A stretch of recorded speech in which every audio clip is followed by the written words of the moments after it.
Rashtrawadi Congress party, please आपण थोडं silence, 5 मिनिटं फक्त, म्हणजे सुरुवात करता येईल.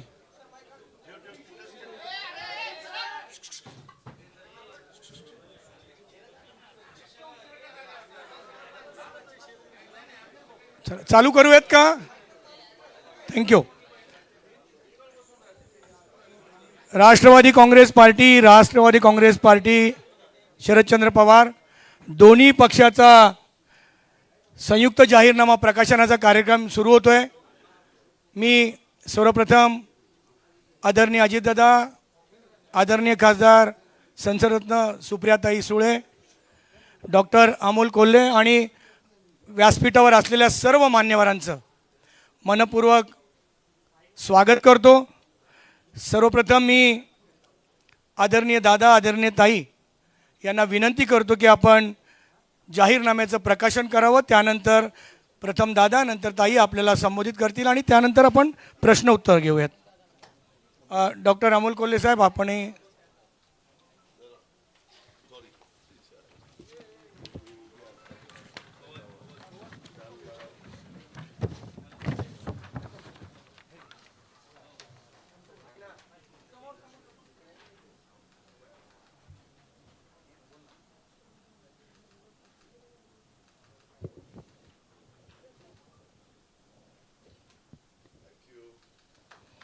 आपण या ठिकाणी पाहिलं असेल, अष्टसूत्री प्रगतीची अष्टावधी नेतृत्वाची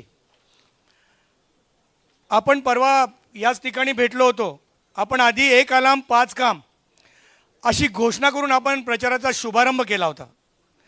ही 5 कामं करणार असा आमचा निश्चित पक्का वादा आहे. परंतु त्या व्यतिरिक्त 3 कामंही आम्ही जादा करणार आहोत.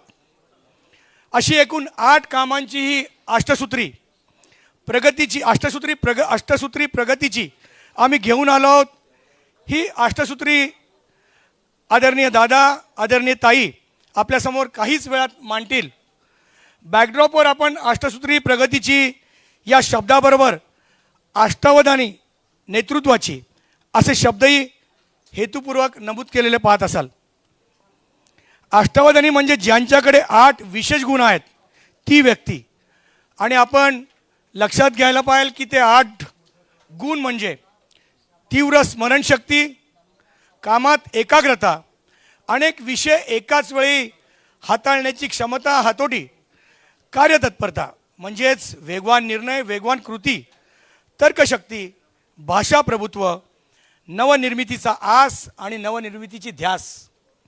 आणि शेवटचा महत्त्वाचा गुण म्हणजे किती वादळ वारे येवोत त्यावर मात करून प्रवास सुरू ठेवायचा, किनारा गाठायचा आणि त्यासाठी स्थिर राहण्याचा मानसिक स्थैर्याचा गुण. मित्रांनो, हे 8ही गुण मान्य आदरणीय पवारसाहेब, आदरणीय अजितदादा, ताई यांच्या ठिकाणी आहेत. यासाठी आपण निश्चितच सहमत व्हाल. जाहीरनामा म्हणजे नेतृत्वाची प्रगतीची अष्टसूत्री आहे असे आम्ही म्हटलेले आहे. आदरणीय दादा, आदरणीय ताई, सर्व मान्यवर ह्या आदरणीयांच्या शुभ हस्ते आजचा जाहीरनामा त्यांनी प्रकाशित केलेला आहे. मी या ठिकाणी आपल्या सर्वांशी आदरणीय अजितदादांनी संवाद साधावा अशी मी त्यांना विनंती करतो.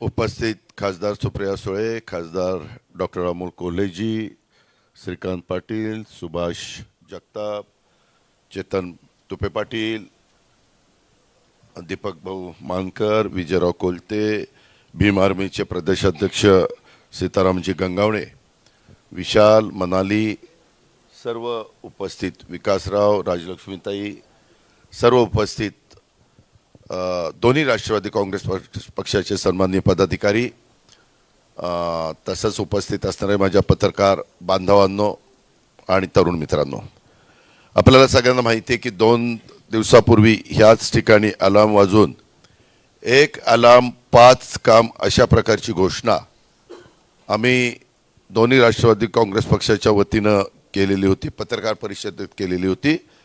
आणि त्यावेळेस आम्ही 5 कामांना प्राधान्य अगदी टॉप प्रायोरिटीनं देणार आणि नंतर इतर पण प्रश्न आहेत, परंतु त्याच्यामध्ये नळाद्वारे दररोज पाणी, ट्रॅफिकमधून खड्डेमुक्त पुणे शहराला करणार, नियमित स्वच्छता पुण्यामध्ये झाली पाहिजे अशा पद्धतीनं आम्ही नियोजन करणार, हायटेक आरोग्य सुविधा आणि 5वा प्रदूषणमुक्त पुणे महानगरपालिकेचा परिसर.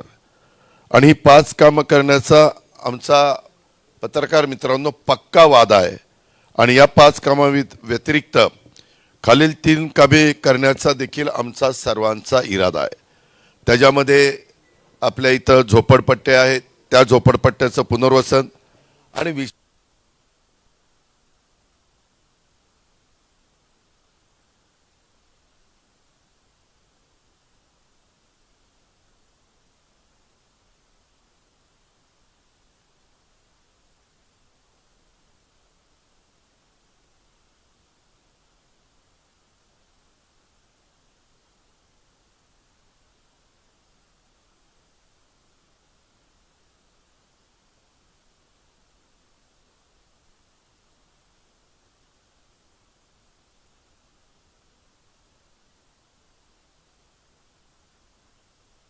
फॅमिली वाढलेल्या आहेत. आता तुम्ही बघा, पूर्वीच्या काळामध्ये एक फॅमिली होती, त्यांच्यात 3-3 फॅमिली झालेल्या आहेत, 2-2 फॅमिली, 4-4 फॅमिली झालेल्या आहेत. आणि त्यामुळं ह्या सगळ्याच्या बद्दल पुनर्विकास करणं नितांत गरजेचं आहे. पुणेकरांच्या प्रति उत्तरदायित्व म्हणून काही विशेष गोष्टी ह्या आम्ही त्याच्यामध्ये करतोय. आणि 150 पुणे मॉडेल शाळांची उभारणी, आपल्या पुण्यामध्ये विद्येचं माहेरघर आहे, त्यावेळेस एक मॉडेल शाळा अशा पद्धतीनं 150चं टार्गेट हे आम्ही उद्याच्या 5 वर्षाच्या करता ठेवलेलं आहे. अशी एकूण 8 कामांची विकासाची अष्टसूत्री विकासाची आणि आम्ही आपल्यासमोर मांडलेली आहे. अर्थात या व्यतिरिक्त कला, क्रीडा, संस्कृती या क्षेत्रामध्ये देखील बरंच काही करण्याचा आमचा मानस आहे. आणि याबाबतचा तपशीलवार आराखडा आम्ही 60 दिवसात पुणेकरांच्या समोर ठेवणार आहोत. या जाहीरनाम्याच्या ठळक बाबी ह्या मी आपल्या सगळ्यांच्या समोर ठेवलेल्या आहेत आणि त्याचं विवेचन मी आता आपल्यासमोर करतो. हे जाहीरनामा तुम्ही आता बघितल्यानंतर तुमच्या सर्वांच्या लक्षामध्ये येईल की काही बाबतीमध्ये तुम्हाला प्रश्न देखील पडेल की बाबा हे कसं तुम्ही करणार आहे. आता उदाहरण जर सांगायचं म्हटलं तर अष्टसूत्री प्रगतीचा अष्टावधानी नेतृत्वाची 5 कामं पक्का वादा, 3 कामं करू जादा, अशा पद्धतीचं हे सगळं आहे. आता ह्या संदर्भामध्ये आपल्याला दररोज नळाद्वारे पाणी हे अशक्य गोष्ट नाही. आता इथं डॉक्टर कोल्हे साहेब बसलेले आहेत, इतर मान्यवर आहेत, सुप्रिया सुळे आहेत. त्यामध्ये काय झालंय, काही आपला नवीन गावांचा परिसर आला, त्याच्यामध्ये पत्रकार मित्रांनो इतक्या मोठ्या प्रमाणावर टँकर माफिया, जाऊ द्या, वडगाव शहरी परिसरामध्ये देखील खूप मोठ्या प्रमाणावर टँकरची समस्या आहे. तर सुनील टेंगरे बसलेले आहेत, बाकीचे आमचे मान्यवर बसलेले आहेत, ते पण सगळेजण कबूल करतील. आणि मला इतक्या सोसायटी धारक आता भेटत आहेत ह्या निवडणुकीच्या निमित्तानं, सकाळी अर्ली मॉर्निंग येऊन भेटत आहेत. त्याच्यामध्ये वाघोली वेलफेअर सोसायटी का रे असोसिएशन, ते पण मला भेटले. अशा खूप ह्यांच्या समस्या आहेत आणि करोडो रुपयाचा ह्यांचा पैसा त्याच्यामध्ये जातोय. आणि त्याच्याकरता व्यवस्थितपणे वितरण व्यवस्था, व्यवस्थितपणे उंच टाक्या ह्या तातडीनं बांधण्याची गरज आहे. खरं तर आता इतकी मोठी टेक्नॉलॉजी आलेली आहे आणि जर वॉर फुटिंगवर काम करायचं म्हटलं तर टाक्या आपण ताबडतोब बांधू शकतो आणि जागा उपलब्ध करून देऊ शकतो. परंतु तेही मागच्या काळामध्ये त्याला डिले झालेला आहे. 2015ला मी तुमच्या माहिती करता सांगतो, आम्ही 2818 कोटींची मंजुरी दिलेली होती. आमची मुदत संपत आले त्यावेळेस 82 पैकी फक्त 59 टाक्या अजून कार्यान्वित नाही आहेत आणि 200 किलोमीटर वितरण व्यवस्था काम बाकी आहे. 45,000 AMR अशा प्रकारे मीटर अजून बसवलेले नाही आहेत. आणि त्याच्यामुळं कारण नसताना अनेक पुणेकरांना त्याची किंमत मोजावी लागते. आणि म्हणून आम्ही ते दररोज पुणेकरांना प्यायला पाणी, वरसगाव, पानशेत, खडकवासला, टेमघर, भामा, आसखेड हे तर आपण आणलेलंच आहे. आपण त्याच्यामध्ये सुधारणा करू पाहतोय. आणि बाकीचं मग आपण मुळशी डॅम असे टाटाची जी धरणं आहेत तिथनं पण आपण आणायचा प्रयत्न काम करणार आहोत. दुसरं म्हणजे आम्ही जे काही सांगितलेलं आहे की पुणे शहरातील 33 मिसिंग लिंक आणि 15 मुख्य रस्त्यांच्या दर्जात सुधारणा करून 150 किलोमीटरहून अधिक लांबीच्या या रस्त्यांमुळे पुणे शहरात कुठेही जाणे सोपे होईल. त्याच्यामध्ये टॉम ट्रॅफिक सर्वे या जगातल्या 501 शहरांचा अभ्यास करून ह्या ट्रॅफिकमध्ये अत्यंत खराब अवस्था असणाऱ्या शहरांच्या मध्ये आपला पुण्याचा 4था नंबर लागतो.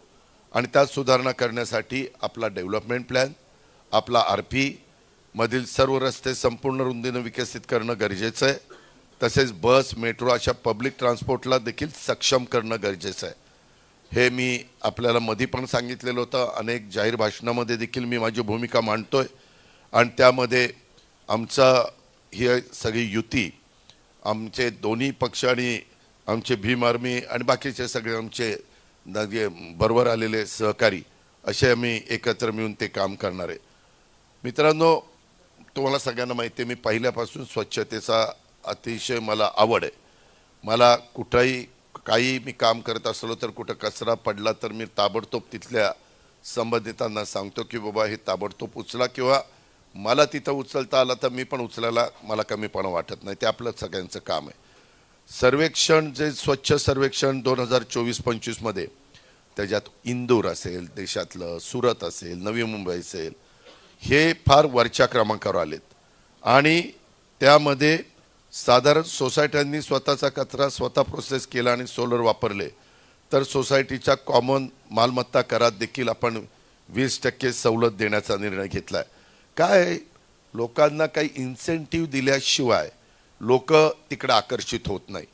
आणि त्याकरता उद्याच्याला त्या सोसायटी धारकांना वाटलं की आपला समजा 50 लाख रुपये किंवा 1 कोटी रुपये धरा, त्यांचा सगळ्या प्रकारचे टॅक्स वगैरे येऊन खर्च होतोय सगळ्यांचा मिळून, उदाहरणाखातर मी सांगतो, त्याच्यात 20% सवलत दिली म्हणजे 20 लाख रुपये त्यांचे वाचणार आहेत. त्यावेळेस मग ते सोलर वापरतील आणि त्याच्यातून पर्यावरणाचा पण समतोल साधला जाईल. अशा पद्धतीनं आम्ही ह्याच्यामध्ये त्यांना सवलत देऊन प्रोत्साहन देतोय. आणि ग्रीन सोसायटी म्हणून त्यांना आम्ही सन्मान चिन्ह पण त्या ठिकाणी देणार. आणि शहरामध्ये बंद पडलेल्या कचरा प्रक्रिया आणि त्यावर आधारित वीज निर्मिती प्रकल्पाची देखील आम्ही सखोल तांत्रिक, आर्थिक आणि पर्यावरण तपासणी करून त्याच्यातनं पुढे जाणार. त्याच्यामध्ये पुणे महानगरपालिकेने फक्त 11 ऑटोमॅटिक स्वीपिंग मशीन आहेत. 12,350 सफाई कर्मचारी कॉन्ट्रॅक्टरचे आणि आपले परमनंट धरून, तरी देखील वेगवेगळ्या भागामध्ये कचऱ्यांचे ढीग दिसतात. हे आपण पण सगळेजण अनुभवतोय. ते आम्हाला बंद करायचं आहे. त्याकरता पुण्याची सूत्र उद्याच्या 5 वर्षाच्या करता पुणेकरांनी आम्हा लोकांच्या हातामध्ये द्यावीत. आमच्या उमेदवारांना निवडून द्यावं ही आमची विनंती आहे, ही आमचा आग्रह आहे. टर्शरी हॉस्पिटलमधील तज्ज्ञ डॉक्टरांवरील ताण कमी करण्याच्या दृष्टीनं तसेच घराच्या 2 किलोमीटर परिघाच्या आत प्राथमिक वैद्यकीय सुविधा मिळण्याच्यासाठी प्रायमरी हेल्थ सेंटर खूप महत्त्वाची आहेत. आणि तशा पद्धतीनं आम्ही आमच्या जाहीरनाम्यामध्ये दिलेलं आहे. PCMC मध्ये साधारण 30 लाख लोकसंख्येच्या मागं 1400 बेड उपलब्ध आहेत. पण आपल्या पुण्यामध्ये PMCच्या मध्ये 60 लाख लोकसंख्येला फक्त 425 बेड त्या ठिकाणी उपलब्ध आहेत. हे फार मोठी तफावत आहे. त्याच्यामध्ये हे अद्वितीय अशा पद्धतीचं पुणे आहे का? शिक्षण, आरोग्य आणि अशा मूलभूत सुविधा पालिका देऊ शकत नसेल तर त्याला काही अर्थ नाही. त्याकरता आमच्या इथले जे स्थानिक नेतृत्व आहे, ज्यांच्या हातामध्ये पुणे महानगरपालिकेचा कारभार आहे, त्या गोष्टीला आमचा त्या ठिकाणी विरोध आहे. आणि म्हणून मी आपल्याला सगळ्यांना सांगेन की आज इतक्या मोठ्या प्रमाणावर आपल्याला बेड हे उपलब्ध करावे लागणार आहेत. त्याचबरोबर इतर पण काही उपक्रम आम्ही घेतलेले आहेत. उदाहरणार्थ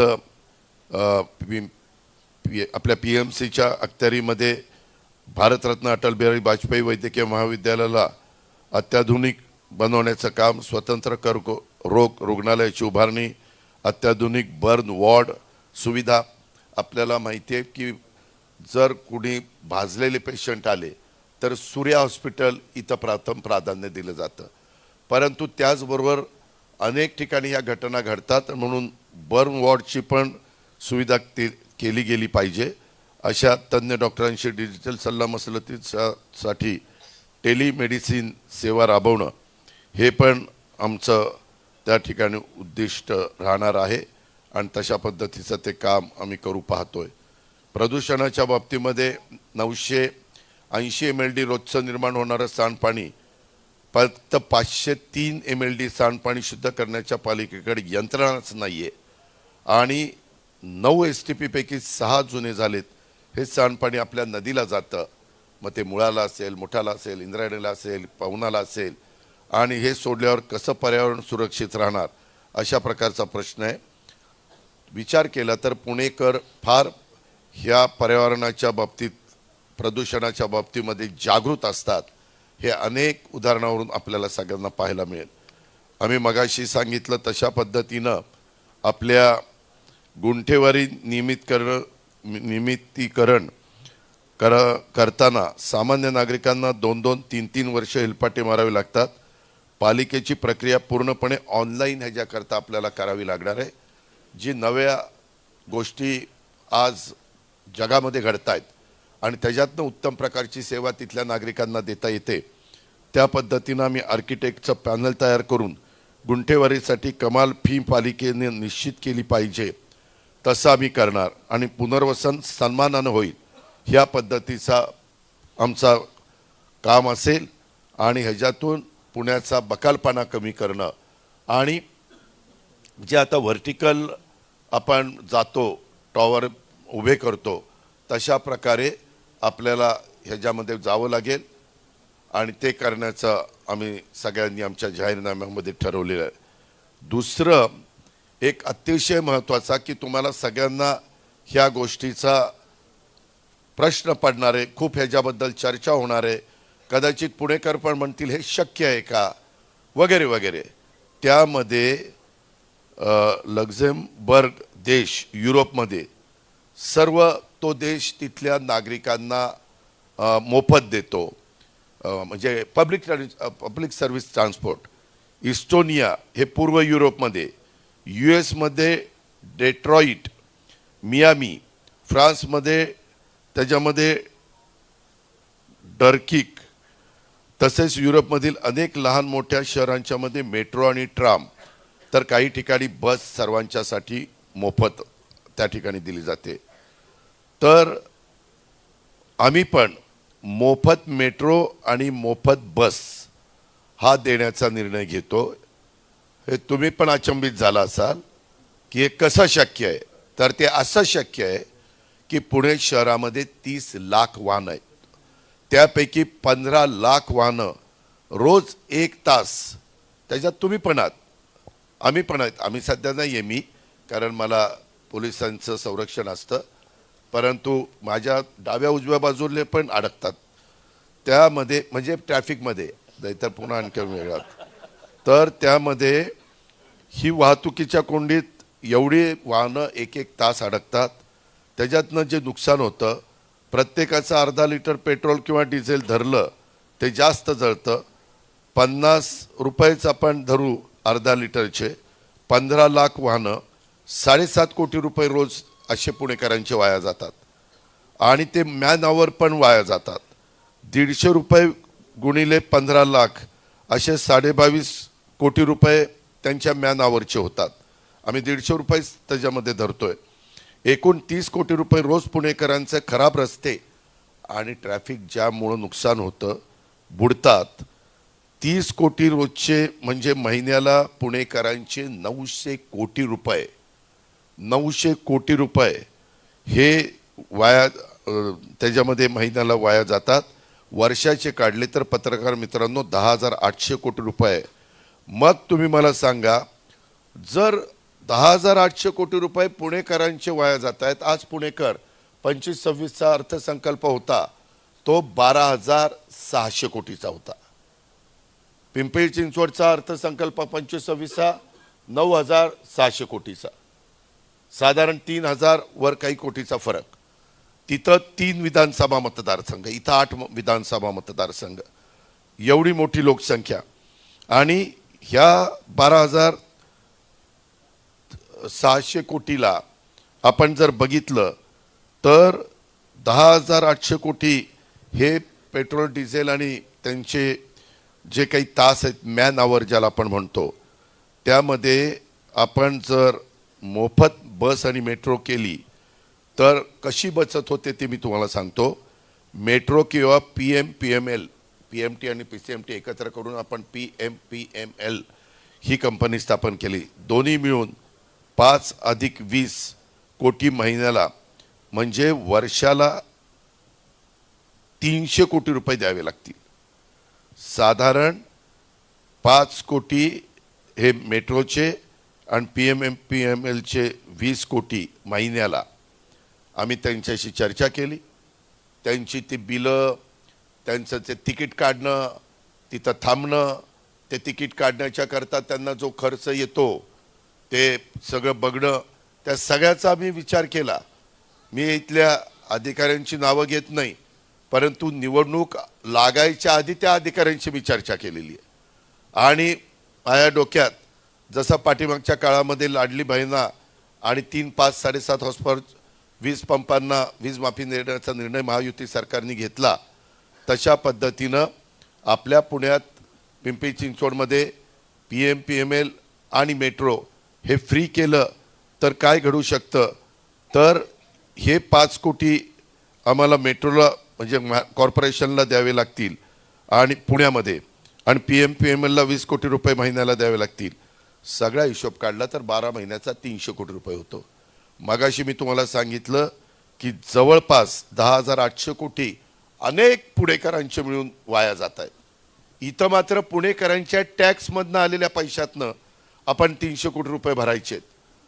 ते भरले तर पुणेकर सगळेजण मोफत जातील. आता मोफत जायचं म्हटलं तर अनेक वाहनं रोडवर यायचं कमी होईल. आणि आम्हाला ह्याच्यामध्ये PMPMLची सर्व्हिस, मेट्रो तर आहेच, ती पण चांगली ठेवावी लागेल. 4 खाजगी वाहनांचा वापर कमी होऊन ह्याच्यामध्ये वाहतुकीची कोंडी घटेल, वायू प्रदूषणात लक्षणीय घट होईल. कारण बऱ्याचशा आपल्या ई-व्हेकल आहेत आणि मेट्रो तर इलेक्ट्रिकवर चालते. त्याच्यामुळं ह्याच्यातून आम्ही जे प्रदूषण मुक्त पुढे करू पाहतोय. पत्रकार मित्रांनो, तुम्ही पण विचार करत असाल हे काय काढलंय आज ह्या बाबांनी, परंतु ते शक्य आहे. हे मी फार वेगवेगळ्या तज्ज्ञांशी चर्चा करून हे काढलेलं आहे. त्याच्यामध्ये वेळ, इंधन, आर्थिक संसाधनाची पण बचत होणार आहे. सामाजिक समता आणि समावेशक शहरी विकास होणार आहे. मोफत सार्वजनिक परिवहन हे केवळ सामाजिक कल्याणाचं साधन नाही आहे, तर ते वाहतूक व्यवस्थापनाचं एक प्रभावी धोरण त्या ठिकाणी ठरणार आहे. ह्या पद्धतीनं आम्ही पुणेकरांना, उद्या पुणेकरांनो तुम्ही आम्ही उभ्या केलेल्या घड्याळ आणि तुतारीच्या उमेदवारांना विजयी केलं आणि आमच्या ताब्यामध्ये महानगरपालिका दिली, या दोन्ही पक्षाच्या आणि आमच्या मित्रपक्षांच्या, तर हे मी तुम्हाला करून दाखवेन. हे पुणेकरांना मला आवर्जून सांगायचं आहे. आता हे झालं की दुपारपासून काय सांगायला लागला, असं करायला लागला, असं कुठं असतं का वगैरे वगैरे चर्चा सुरू होईल, परंतु त्याचं सगळे उत्तरं आमच्याकडं आहेत. पुणेकरांनी एकदा माझ्यावर विश्वास टाकावा. जसं विधानसभेला लाडक्या बहिणींनी आणि शेतकऱ्यांनी टाकला तसा.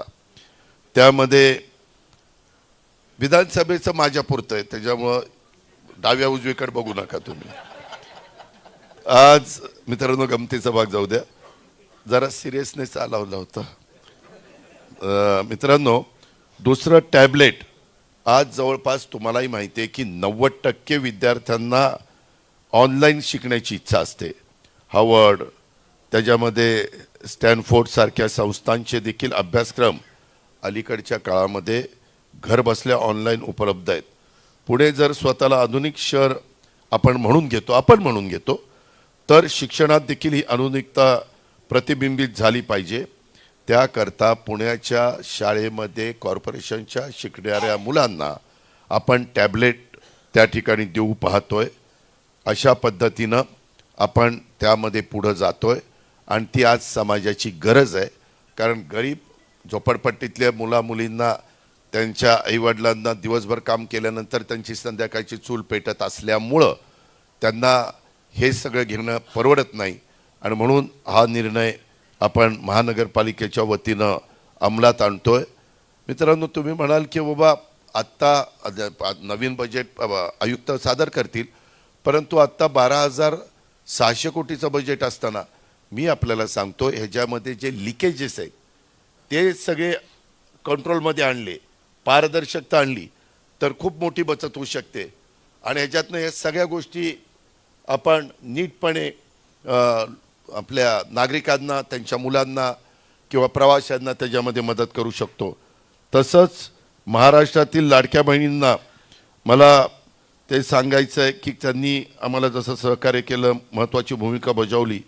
आता मी त्यांना सांगू इच्छितो की एक अर्थपूर्ण भेट आम्ही या निमित्तानं देऊ इच्छितोय. पालिकेचे मोफत कौशल्य विकास प्रशिक्षण पूर्ण करणाऱ्या, पालिकेने काढलेल्या मोफत कौशल्य विकास प्रशिक्षण पूर्ण करणाऱ्या महिलांना सन्मानाने उपजीविका सुरू करण्यासाठी किंवा तो व्यवसाय वाढवण्यासाठी 5 लाखापर्यंत व्याजमुक्त कर्ज आम्ही देणार आहोत. मी काही बँकांशी बोललेलो आहे. बँकांना पण गरीब महिलांच्या करता काही योजना त्यांच्या आहेत, तसं त्यांना करणं क्रमप्राप्त आहे. कधी कधी भारत सरकार किंवा RBI किंवा तत्सम संस्था सांगतात की तुम्ही इतक्या वर्गाला 4% व्याजाने कर्ज पुरवठा करा. ह्याच्यामध्ये त्यांनी 5 लाखापर्यंत त्या माझ्या भगिनीनं कर्ज घेतलं. हे जे काही कोर्स केला कौशल्य विकास प्रशिक्षणाचा, तर त्याचं व्याज 5 वर्षाच्या करता हे आपण व्याजमुक्त करणार आहोत. ती काही कमी रक्कम असेल ती आपण भरणार. राज्य सरकारच्या पण विविध योजना त्याच्यामध्ये आहेत, हे पण मला आपल्याला ह्या निमित्तानं सांगायचं आहे. आणि मित्रांनो, पत्रकार मित्रांनो, शेवटचं हा जो जाहीरनामा आहे हा पुढच्या 5 वर्षाचा आहे. लोकांनी जेव्हा जेव्हा आम्हाला जबाबदारी दिलेली आहे, आम्ही रात्रंदिवस पहाटे 6 वाजल्यापासून आम्ही कामाला सुरुवात करतो.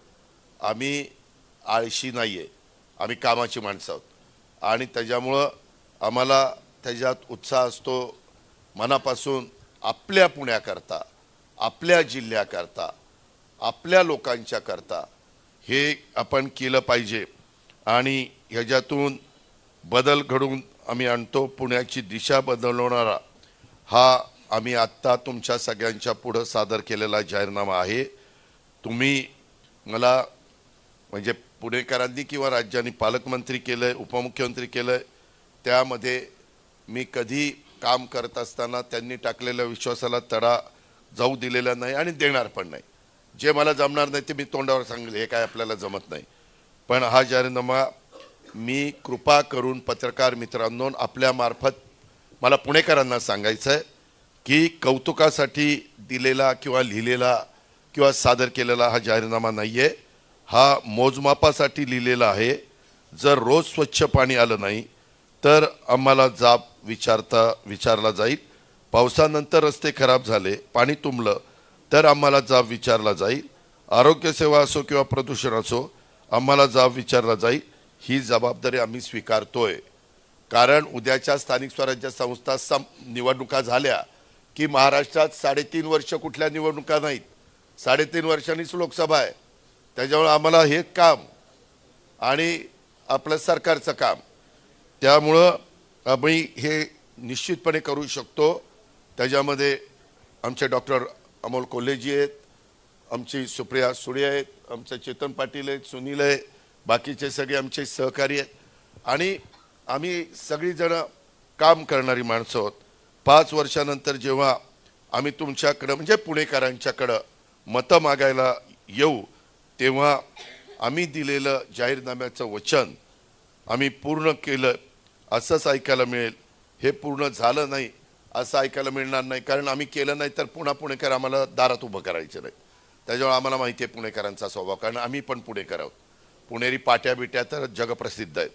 त्याच्यामुळे मला ऐकायचं आहे की आम्ही दिलेली ह्या जाहीरनाम्यातली कामं पूर्ण झाली आणि याच्या पुढं काय हा मी त्याच्यामध्ये आम्ही सगळेच जण स्वतःसाठी ठरवलेला निकष आहे हे पण तुम्ही सगळ्यांनी ध्यानामध्ये घ्या आणि ह्या पद्धतीनं आमचा जाहीरनामा आम्ही पुणेकरांच्यासाठी पुण्याच्या जनतेच्यासाठी आम्ही हे सगळं करून दाखवणार आणि हे होण्यासारखं आहे हा सगळा काही अभ्यास. कारण मी गेले अनेक वर्ष राज्य सरकारमध्ये मला आमच्या नेत्यांच्यामुळं पक्षामुळं आमदारांच्यामुळं काम करण्याची संधी मिळाली.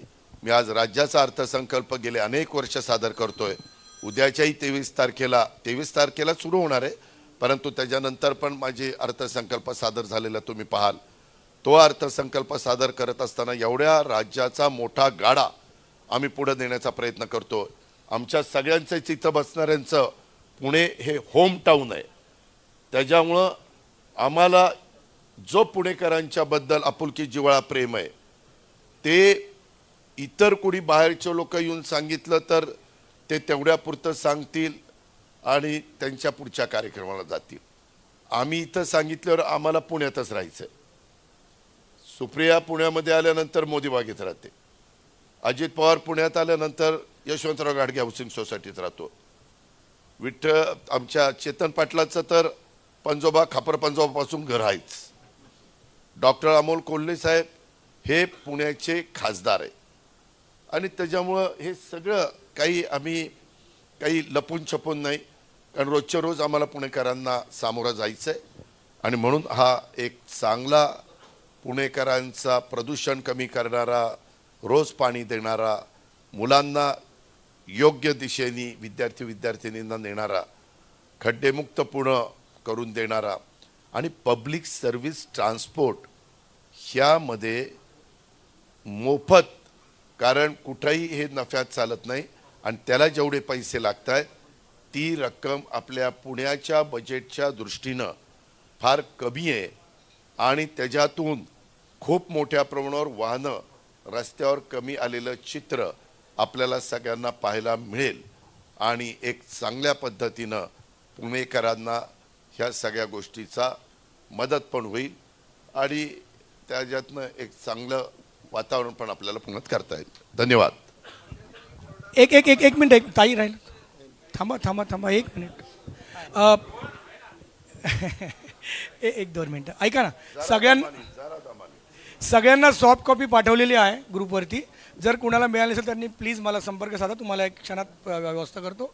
यानंतर संसदरत्न खासदार सुप्रियाताई सुळे आपल्याला संबोधित करतील.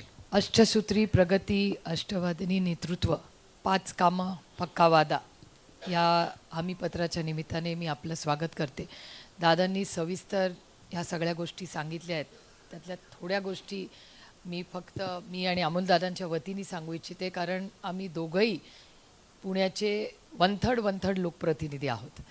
एक तर टँकर माफियाचा जो उल्लेख दादांनी केला, दादांनी वडगाव शेरीचा वगैरे केला, पण हा अनुभव दादांना मलाही येतो. मी पुणे म्युन्सिपल कॉर्पोरेशनपासून 1 किलोमीटरवर राहते आणि ज्या बिल्डिंगमध्ये राहते तिथेही रोज टँकर येतो. त्याच्यामुळे हे काय फक्त बाहेरच्या गावांपत्तर सीमित नाही, पण पाण्याचा हा प्रश्न किंवा हा टँकर माफियाचा इश्यू हा शहरातही वाढत चाललेला आहे. त्याच्यामुळे त्याच्याच जातीने लक्ष घालून मार्ग काढणे. लास्ट माईल कनेक्टिव्हिटी, ज्या मेट्रोबद्दल दादा बोलले आता, त्याची एक लास्ट माईल कनेक्टिव्हिटी जोपर्यंत पूर्ण होत नाही, कारण हा प्रयोग दिल्लीत शिलाजींच्या काळात यशस्वीपणे झाला.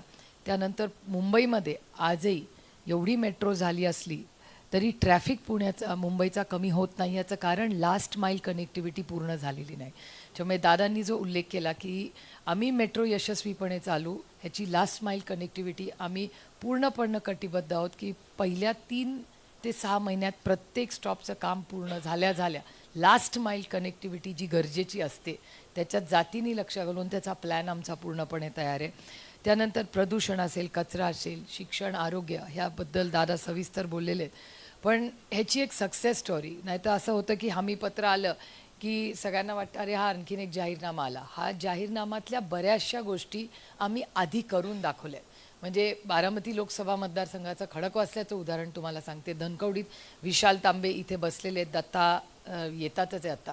तर उदाहरण तुम्हाला एका वॉर्डचे देते. दत्ताचा वॉर्ड बघा किंवा विशालचा वॉर्ड बघा. दादांनी केलेली आत्ता सांगितलेली सगळी कामं जरी आम्ही विरोधात असलो तरी आमचे हे सगळे सहकारी यांनी करून दाखवली. उत्तम शाळा ह्या धनकवडीत आहेत का? आहेत. वारज्यात आहेत का? आहेत. सिंहगड रोडला आहेत का? आहेत. तर चांगल्या शाळा, चांगल्या आरोग्यसेवा, म्हणजे एक सोनोग्राफी करायला हजारो रुपये लागतात. आम्ही काही शे पण नाही. सिंगल डिजिटमध्ये दत्ता धनकवडेंच्या वॉर्डमध्ये आज सोनोग्राफी होते, एक्सरे होतो. त्यामुळे अफोर्डेबल शिक्षण, अफोर्डेबल या सगळ्या आरोग्यसेवा, या सगळ्या प्रदूषणावर ऑलरेडी आमच्या या सगळ्या भागात, माझ्याही भागात आणि अमोलदादांच्या भागात काम चालू आहे. आणि ट्रॅफिकचा तर सोल्युशन ह्याची गरजच आहे. कारण आता इथून मुंबईला जायचं का इथून मगरपट्ट्यात जायचं, मला वाटतं आपण बरेच जण म्हणू हायवेनी मुंबईला गेलेलं सोपं, पण पुण्याचा एक ट्रॅफिकचा पूर्ण प्लॅन दादांच्या नेतृत्वात ऑलरेडी तो प्लॅन झालेला आहे. त्यामुळे ही लास्ट माईल कनेक्टिव्हिटी आणि ह्या गोष्टी केल्या तर ह्या सगळ्यातून पुढच्या 3 ते 5 वर्षात पुण्यात एक मोठा बदल झालेला आपल्याला दिसेल. एक छोटासा शेवटचा मुद्दा की अनेक सोसायटीजनी सोलरचं काम अनेक ठिकाणी सुरू केलेलं आहे. तर ह्याही गोष्टीचा की जास्तीत जास्त पर्यावरणाचा समतोल ठेवण्यासाठी सोलर कुठल्या कुठल्या सोसायटीजमध्ये, आम्ही हवेलीच्या काही भागांमध्ये त्या भागामध्ये काही सोसायटीजनी काही केंद्र सरकारच्या काही स्कीम्स आहेत त्याच्या माध्यमातून सोलर करून त्यांच्या सोसायटीचा खर्च खूप कमी झालेला आहे. त्यामुळे असेही चांगले इंटरव्हेन्शन्स या सगळ्या भागात झाले. त्या सक्सेस स्टोरीज ज्या झालेल्या आहेत त्या सगळ्यांची एक मूठ बांधण्याचा एक प्रयोग ह्या हमीपत्रात झालेला आहे. त्यामुळे ह्या सगळ्या गोष्टी होऊ शकतात का? तर जरूर होऊ शकतात. त्याच्यामागे फक्त इच्छाशक्ती असली पाहिजे आणि ती इच्छाशक्ती आज व्यासपीठावर सगळ्यांची आहे. या सगळ्या हमीनामाला आम्ही कटिबद्ध आहोत. कारण का पुणे या देशातलं, राज्यातलं नाही, पुणे देशातलं सगळ्यात महत्त्वाचं शहर आहे. फास्टेस्ट ग्रोईंग जी शहरं आहेत त्याच्यात पुण्याचं एक महत्त्वाचं योगदानी आहे महाराष्ट्राच्या इकॉनॉमीमध्ये, देशाच्या इकॉनॉमीमध्ये. त्यामुळे पुणे हे स्वच्छ, सुंदर आणि सुरक्षित असलंच पाहिजे आणि याच्यासाठी हा सगळा हे हमीपत्र आहे.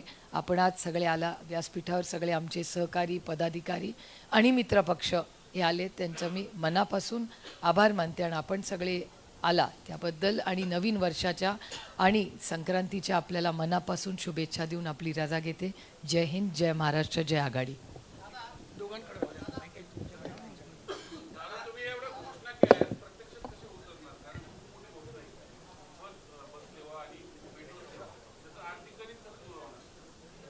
अरे बाबा, प्रत्येक गोष्ट सांगितली, फक्त घड्याळाला तुतारीला बटन दाबा, मग सांगतो कसं काय.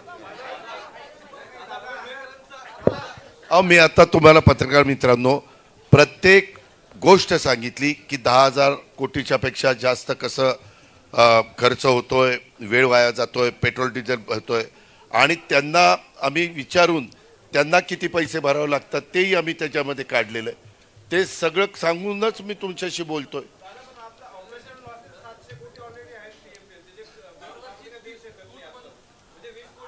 एक मिनिट, हे नाही केलं तरी ऑपरेशन लॉसेस आहेत. हे केल्यानंतर पुढचे लॉसेस व्हायचं बंद होईल. हे बंद होईल ना. एक मिनिट, हे लॉसेस ह्या एरियातले देणं बंद होईल. ह्या संदर्भामध्ये 60% आता PMPML चालवायला पुणे महानगरपालिका खर्च करते, 40% पिंपरी चिंचवड महानगरपालिका खर्च करते आणि नवीन बसेस घेण्याच्या करता देखील 60-40च रेशो आहे. केंद्र सरकारच्या खूप मोठ्या योजना मध्ये आपण पाहिल्या, पंतप्रधानांनी पण EVM आपल्या इलेक्ट्रिक बसच्या करता, EV बसच्या करता उद्घाटन केलेलं होतं. आणि त्यामुळं इथून पुढं जसं उदाहरणच घ्या, 60,000 कोटी रुपये आमच्या शेतकऱ्यांचे विजेचे बिलं थकलेली होती. आम्ही इथनं पुढं वीज माफी दिलेली आहे. ते 60,000 कोटी रुपये येतच नव्हते. येत होते का? नव्हते. त्यावेळेस तिथली बॅलन्स शीट करताना त्या कंपनीशी बोलून ज्या गोष्टी करायच्या त्या आम्ही तिथं करू. म्हणजे मी महावितरणचं सांगतोय, तीच गोष्ट PMPMLच्या बाबतीमध्ये करू.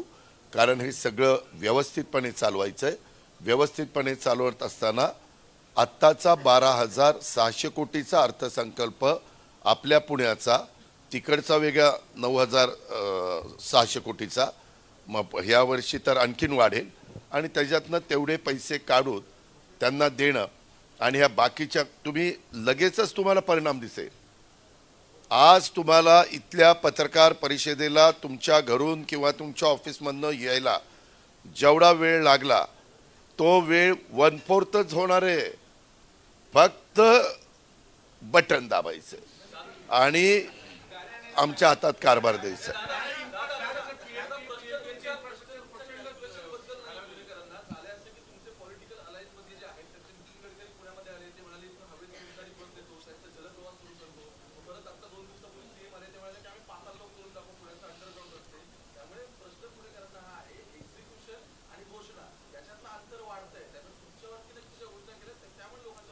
मी जे काही घोषणा केली त्याच्यात अंतर वाढत नाही. फक्त तिकीट न काढता जायचं, मेट्रोत बसायचं, तिकीट न काढता PMPML बसायचं. ह्याच्यात काय अंतर वाढतंय? कशाचं अंतर? फक्त खिशात हात न घालता जाऊन बसायचंय.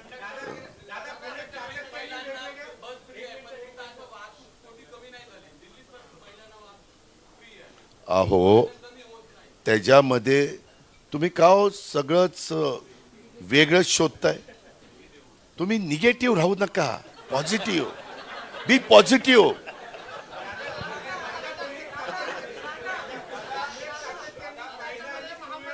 एकाने विचारा प्लीज प्लीज. अरे एकाने विचारा.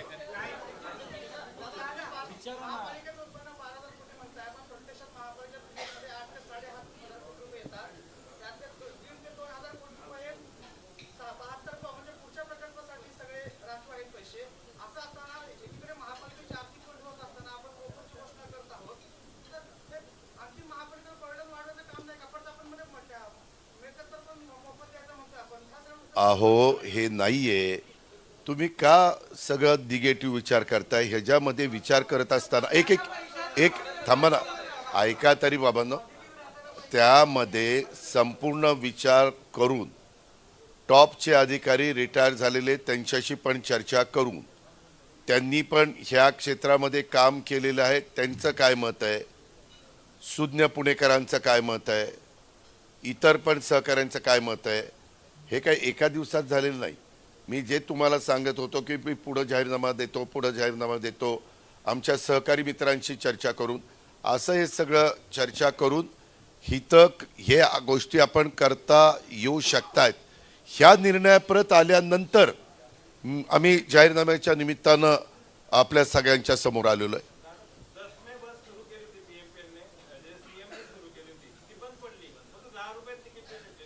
कुठे? अहो तेच मी सांगतोय, त्यांना जमलं नाही म्हणून तर मला द्या म्हणतोय.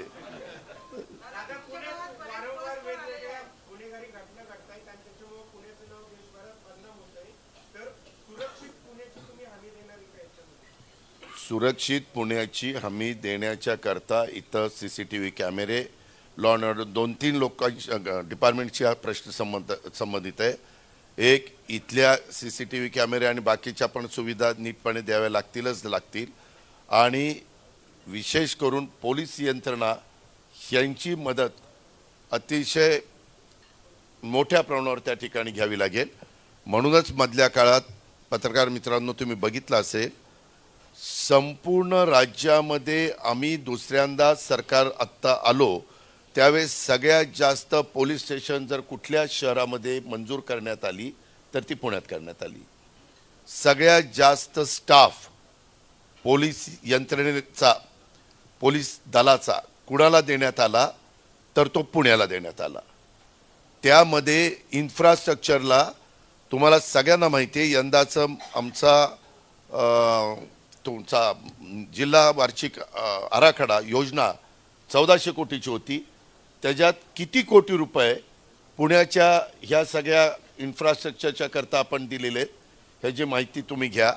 ह्या सगळ्या गोष्टी कशा करता दिल्यात की ते ताबडतोब त्या ठिकाणी पोचावेत. त्यांना ज्या ज्या काही यंत्रणा पाहिजे होत्या त्या आपण देण्याचा प्रयत्न केला आहे. इवन ते हे फिरतं ना वर ड्रोन, ते ड्रोन पण पाडण्याच्या करता एक वेगळ्या प्रकारची रायफल लागती, त्या पण रायफली दिल्यात. ह्या गोष्टी हे कशा करता करतोय, उगीच काहीतरी द्यायचं म्हणून नाही दिलं. ह्या सगळ्या गोष्टीवर आळा बसावा आणि पुणेकरांना चांगल्या वातावरणात जीवन जगता यावं म्हणून ही सुरुवात आहे. आता त्याच्यात महत्त्वाची भूमिका महानगरपालिका बजावू शकते, त्याकरता महानगरपालिका आमच्या विचाराची यावी. थांबा जरा, बाई लाडकी बहीण बोलते. अरे थांब ना जरा.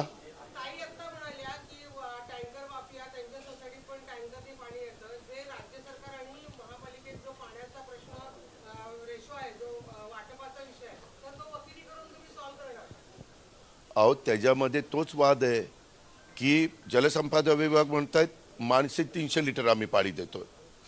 आपले महानगरपालिकेचे अधिकारी म्हणतात एवढं पाणी आम्ही घेत नाही, फ्लोटिंग पॉप्युलेशनचा विचारच करत नाही. त्यावेळेस ज्यावेळेस वेगवेगळ्या म्हणजे महानगरपालिका आणि जलसंपदा यांचे वाद ज्यावेळेस होतात त्यावेळेस ह्याच्यामध्ये काही तज्ज्ञांना मीटर बसवून काय नक्की आहे, वस्तुस्थिती काय, पाण्याची गळती आहेत का, हे म्हणतात ते बरोबर आहे का, हे म्हणतात ते बरोबर आहे, आणि त्याच्यातनं कुणाचं चुकत असेल आणि ते दुरुस्त करण्याची काय गरज आहे ते आम्ही दुरुस्त करणार आहोत.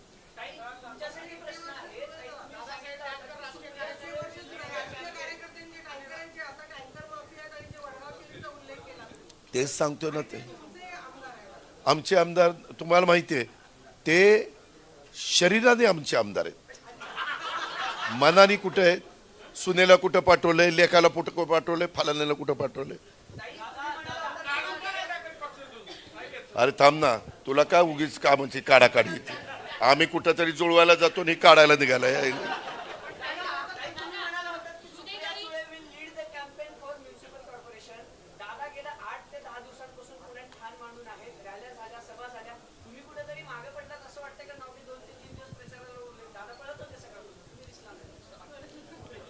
तिनं मला सांगितलं दादा तू मोठा भाऊ आहेस, तू पळायचं, मी तुझ्या मागे आहेच.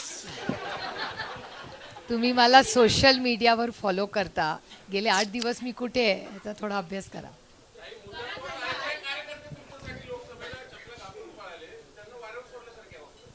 कुणाला वाऱ्यावर सोडलंय मी? माझ्या मतदारसंघातले अर्धे बीजेपीने घेतलेत. ज्यांना आम्ही तयार केलं कष्ट करून ते जाऊन बसले. आणि मला दुःख एका गोष्टीचं वाटतं की मी खडकवासल्यात मायनस आहे 20,000. मी 20,000 मायनस आहे. म्हणजे भारतीय जनता पक्षाचा ज्यांनी कष्ट केले मला मायनस करायला, ते खरं मेरिटमधले स्टुडंट्स आहेत, त्यांना मागे ठेवून ज्यांनी मला प्लस केलंय त्यांना भारतीय जनता पक्षाने घेतलंय.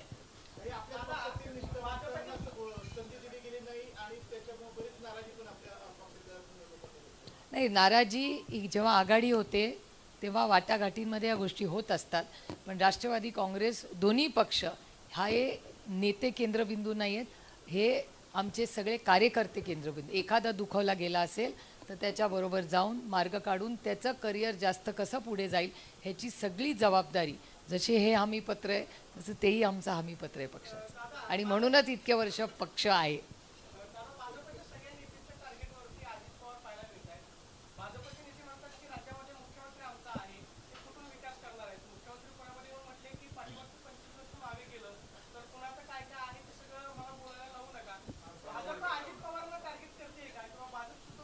का तुम्ही ऐका ना, केंद्र सरकार राज्य सरकारची भूमिका वेगळी आहे, ते त्यांचं काम करताय.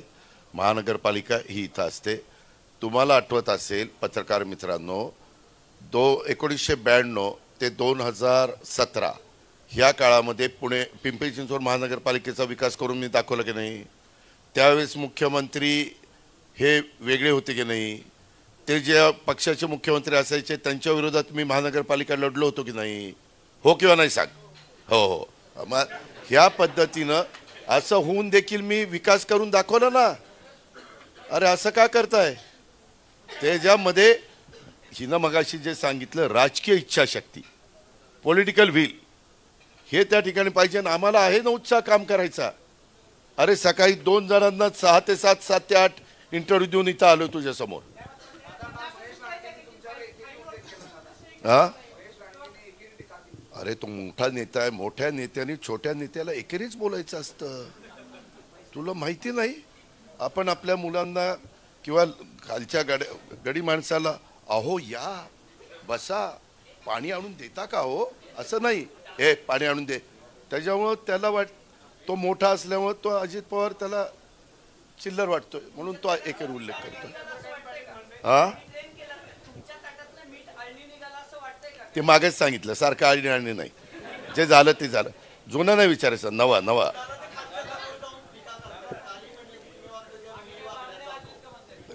हे हो का, ह्यामध्ये काय बोलायचं त्यांना बोलू द्या. आम्हाला विकास करायचा आहे. आम्ही उत्तम जाहीरनामा दिलेला आहे.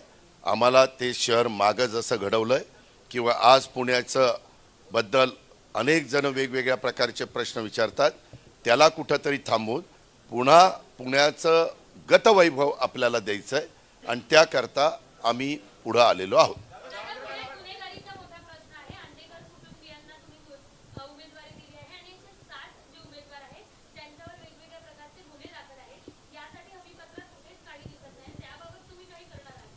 त्याबाबत ही गुन्हेगारी कमी करण्याच्या करता आम्ही मनापासूनचा प्रयत्न करणार आहोत. सचिन खरात सध्या नाराज झालेले आहेत, त्याच्यामुळे ते बाजूला गेलेले आहेत आणि ते बाजूला गेलेले असताना आमचे सीताराम गंगावणेजींनी ते जास्त जोमाने कामाला लागले, त्यांनी इथं बसलेले आहेत.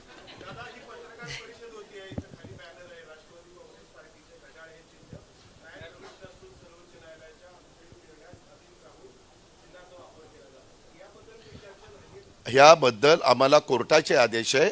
आम्ही कोर्टाला मानतो, संविधानाला मानतो, घटनेला मानतो. त्यांनी सांगितलं त्या पद्धतीनं करतो. काही नाही, तुम्ही आमच्या दोघांची काळजी करू नका. आम्ही बसू आणि चर्चा करू आणि मार्ग काढायचा तर काढू, नाही मार्ग निघाला तर त्या ठिकाणी तसं पुढे जाऊ. आपले काही त्रास.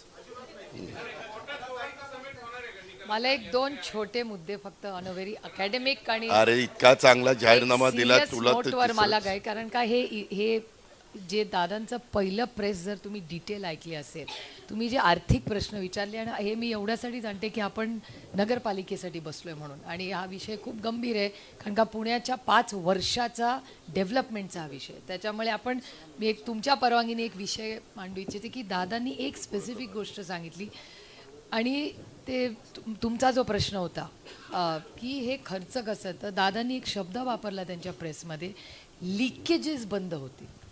ही एक खूप मोठी गोष्ट त्यांनी आज मांडलेली आहे त्यांच्या प्रेस कॉन्फरन्समध्ये. That is the take home.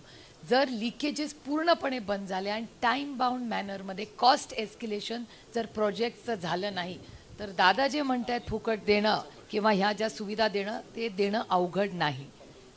Challenges कधी येतात, जेव्हा कॉस्ट एस्केलेशन होतं आणि लिकेजेस होतात.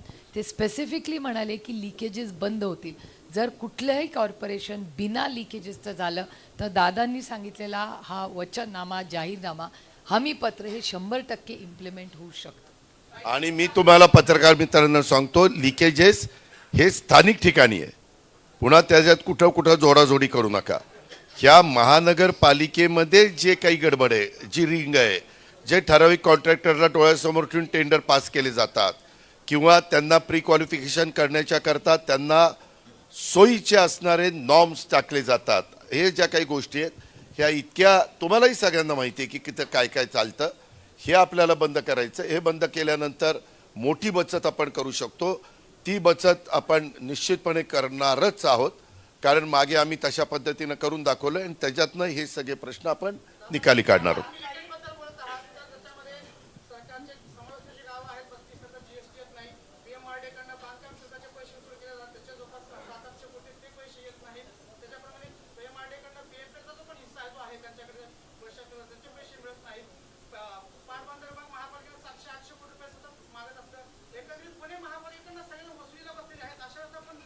हे का, आपण जसं म्हणता की इतके पैसे मागतात, जलसंपदाचं काढलं. जलसंपदा म्हणतं की आमच्याकडनं ह्यांनी पाणी जास्त वापरलं, ह्यांचंच आम्हाला पैसे मिळाले पाहिजेत, असं ते काही आहेत ते वादाचे क्लिष्ट प्रश्न आहेत. GSTच्या बद्दल मी GSTचा प्रमुख आहे आज राज्याचा. मी कमिशनरला दोघांना बोलवीत, ज्यांचा याच्यातला गाढा अभ्यास आहे त्यांना बोलवीत, समोरासमोर चर्चा करून त्या ठिकाणी मार्ग काढीन. आपल्याला चर्चेतून मार्ग काढता येतो हे अनेकदा सिद्ध झालेलं आहे. म्हणूनच आम्ही सांगतोय की पुणेकरांनो, माझं आव्हान आहे की आपण ह्या गोष्टीचा विचार अतिशय बारकाईनं करा आणि पुणेकरांना पुढच्या गोष्टी सोयीच्या होण्याच्या दृष्टिकोनातनं आम्हाला साथ द्या.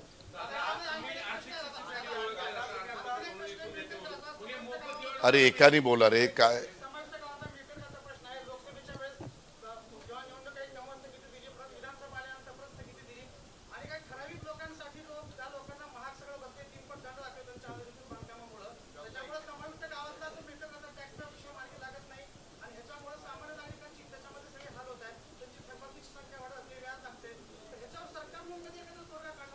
त्यामध्ये जसा पिंपरी चिंचवडला शास्त्री कराच्या बाबतीमध्ये आपण मार्ग काढला, त्या प्रकारे सरकारची चर्चा करून हा मार्ग काढता येतो, तो आम्ही काढू.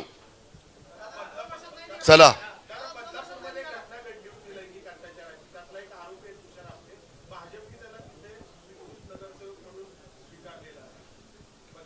मी काय करू? काय नाही, नो. अशाबद्दल कुठली प्रतिक्रिया 15 तारखेचं मतदान होईपर्यंत करायची नाही. आता एकमेव उद्दिष्ट 15 तारखेचं मतदान आमच्या उमेदवारांना मिळवण्याच्या करता आम्ही काय काय करू पाहतोय हे सकारात्मक सांगणं आणि ज्या गोष्टी समोरच्यांनी चुकीच्या केलेल्या आहे त्यांची नकारात्मक भूमिका स्थानिक लोकांची तुमच्या समोर ठेवणं. धन्यवाद. नमस्कार.